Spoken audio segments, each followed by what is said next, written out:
right now on 5 on your side at 10. Weather whiplash, from cold to warm and then soggy. The latest changes on this weekend's weather system. Righting the ship. I think the community has placed that trust in our office. Tonight, the St. Louis Circuit Attorney goes on the record with 5 on your side on how his administration is fixing the city's criminal justice system. Our top story, armed and dangerous. Tonight, the search for a second teen wanted for Clayton's first murder in nearly 20 years. Tonight, 18-year-old Darian Johnson is charged with second-degree murder, but he's still not in police custody. Good evening. I'm Mike Bush. And I'm Kelly Jackson. 5 on your side's Brent Solomon is live in Clayton with the clue that investigators say put the teen at the scene of the crime. Well, Kelly, police say that 18-year-old was seen driving a white Chrysler 300 to his job last month.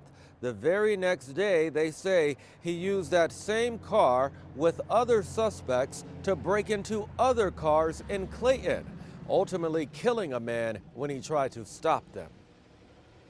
Take a look at this photo. Police say if you see 18-year-old Darian Johnson of St. Louis, call 911.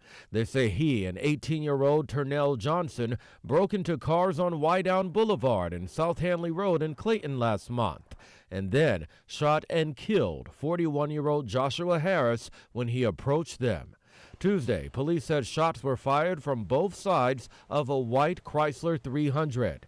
Right now, Turnell is in custody. Darian is on the run. Do you think they thought we're going to kill someone? No. When people are, together, there are mechanisms of what they feel to be self-protection, even if, they're not doing something right. It's them or me. Kenya Brumfield Young is a criminal justice professor at St. Louis University. She's worked with incarcerated youth. I've heard everything from, I did this to help my parents or help my family, or, I got siblings at home, or there's absent parents, or, I connected with my friends, and those are the people that, gave me, made me feel wanted. Professor Brumfield Young has worked at detention centers throughout her career. I asked, in her experience, is threat of jail time a deterrent for young people who would commit crimes? Those who are new fear the experience. I think it's like anything else. Once they understand, there's no longer fear of the unknown. With some of these young people, there is that they're getting, a roof over their head. They're getting fed. That may be a situation that's not occurring at home. There's structure. She says it's time for leaders across the St. Louis Metro to unite and intervene. We are a region. We're not just a pocket. So those occurrences are expanding with good programming that young people tend to recidivate less. And Johnson is wanted tonight on 2 felony charges, armed criminal action and second-degree murder. If you know where he is, call police at 314-290-8425. Live in Clayton, Brent Solomon, 5 on your side. Developing tonight, East St. Louis police are investigating 2 deadly shootings they believe are related. A woman was shot several times around 2 this afternoon near 14th and Market. A short time later, a man was found shot to death about a block away on 15th Street near Lincoln Park. Police have not released any other details. It has been a violent week in East St. Louis. Early yesterday morning on North 13th Street, a 21-year-old woman was shot several times and a 5-year-old girl was grazed in the head by a bullet. Both are recovering tonight. Police are still looking for the gunman in that case. The rain has moved out, but we're left with a cloudy and chilly night across the St. Louis region. Chief Meteorologist Scott Connell is tracking big changes in our Weather First forecast. Big changes are coming our way over the next few days. You know how cold and blustery it was this afternoon with all those clouds around St. Louis and that wind gusting 30 to 35 miles per hour. Well, the winds have started to settle down. Temperatures are still holding around 40 tonight in St. Louis, and out at Lambert, planes are still coming and going pretty much on schedule with only minor delays. Nothing showing up on the radar, although we did have some mist earlier this evening. Most of that seems to be gone. Skies are actually trying to clear over parts of central Illinois, east of Litchfield over to Effingham, and then back out into parts of mid-Missouri, but not over us, not yet. Temperatures are in the upper 30s to around 40 right now. Winds easing a little bit. There will be a few breaks in the clouds overnight, upper 20s to right around freezing, heading out the door tomorrow morning. A cold start, sure, but it is going to be a much brighter day. on Wednesday. Still cool. We'll stay in the 40s for highs. Thursday, bright and warm. How about low 60s for the highs Thursday? We'll do that again on Friday. And then that rain will arrive late Friday night. We'll talk about our weekend forecast and what you need to know as you make all of your holiday plans this weekend, Mike. Tonight, people from all over the Metro East paid their respects to Prairie DuPont fire captain and Pawpaw tow truck driver Wade Bivens. He was hit and killed on Highway 255 while helping a stranded driver last week. 5 on your side's Laura Barcheski was in Dupo as they honored his legacy. This is the last alarm for Prairie DuPont Fire Captain Wade Bivens. Captain Bivens answered his last alarm on Wednesday, November 29th, 2023, at the age of 57. Hundreds of first responders, family, friends, community members, and even tow truck drivers filled this little funeral home in Dupo to say goodbye to a beloved man, Wade Bivens, taken too soon. Wade Bivens always was quick to jump in, whatever the case might be. He was always there to help.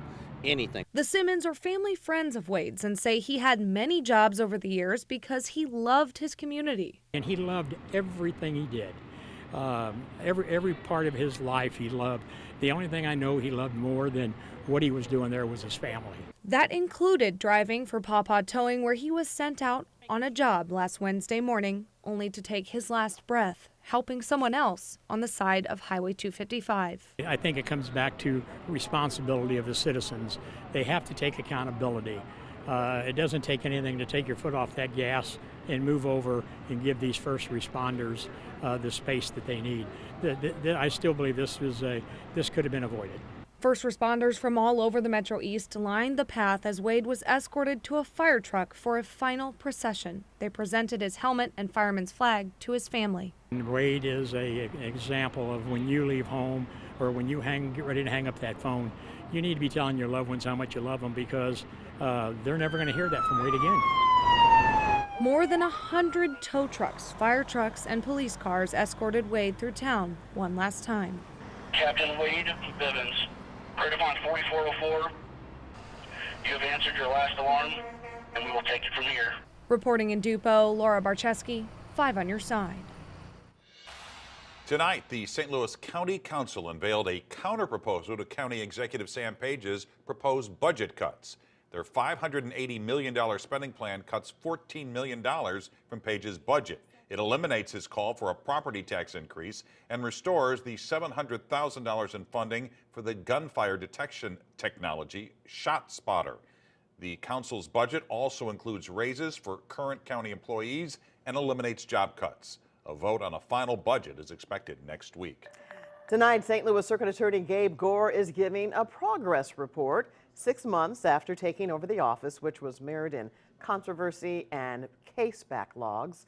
Gore says city prosecutors are now charging 45% more crimes. He adds his staff has worked through roughly 20% of the backlogged homicide case files that languished under Kim Gardner's leadership. New tonight, Gore sat down on the record with our political editor, Mark Maxwell. He never said her name, but if you listen close, and appropriate charging decisions have been made. You could hear Circuit Attorney Gabe Gore highlight a contrast between him and his predecessor, Kim Gardner. We've returned to the practice of charging cases when they're submitted, when they're applied for. After his 6-month progress report, we put Gore on the record and pressed him for specifics. How automatic is that decision when you file those charges? Well, when I say that we're filing charges when they're applied on, it doesn't mean that we're not conducting a review process and determining that there's enough evidence to support the charges. Those charges include a significant increase in the types of property crimes Gardner often would not pursue. And we don't accept the notion that if, as a citizen of the city of St. Louis, you have to accept a certain amount of property crime, or what people would refer to as petty crime, as a cost of living in a city. I wasn't necessarily referencing the prior administration's approach. What I was referencing was that's what we were pursuing. For me, it wasn't really a discretionary decision. As circuit attorney, it's my job to enforce the laws. So it wasn't something where I felt like I was exercising discretion. I feel like I was just doing my job. Do you see yourself as a reformer or an executor of the criminal justice system that we have today? I view myself in my role as circuit attorney as someone who the community has placed a tremendous amount of trust in, that it's a tremendous responsibility being circuit attorney and enforcing the laws. With respect, the community hasn't yet. The governor has. The community may still do that. I like to think that the community has, and we've been completely embraced by the community, so I would disagree with you on that. I think the community has placed that trust in our office. But would he put his future in public office in the public's hands at an election? I have enjoyed this work immensely. For now, he only says his consideration on that question is intensifying. The final part of my decision process is just trying to make the decision as to whether or not I want to be a political candidate. Being involved in politics is a tough business and something that most people aren't looking to subject themselves to. Reporting in St. Louis, Mark Maxwell, 5 on your side. And you can watch that full exchange with Circuit Attorney Gore on the next episode of The Record with Mark Maxwell. It airs Sunday night after Sports Plus, right here on 5 on your side. 1 year ago today, a local nonprofit took over St. Louis County's animal shelter, a facility once plagued with problems. A lot has changed since the Animal Protective Association started managing what is now known as the St. Louis County Pet Adoption Center. Before the APA took over, the shelter was dealing with capacity issues, poor conditions, and concerns of high euthanasia rates. After implementing changes, adoptions have more than tripled from a year ago. They've taken in thousands more animals, started a foster program, and they have a big staff of volunteers.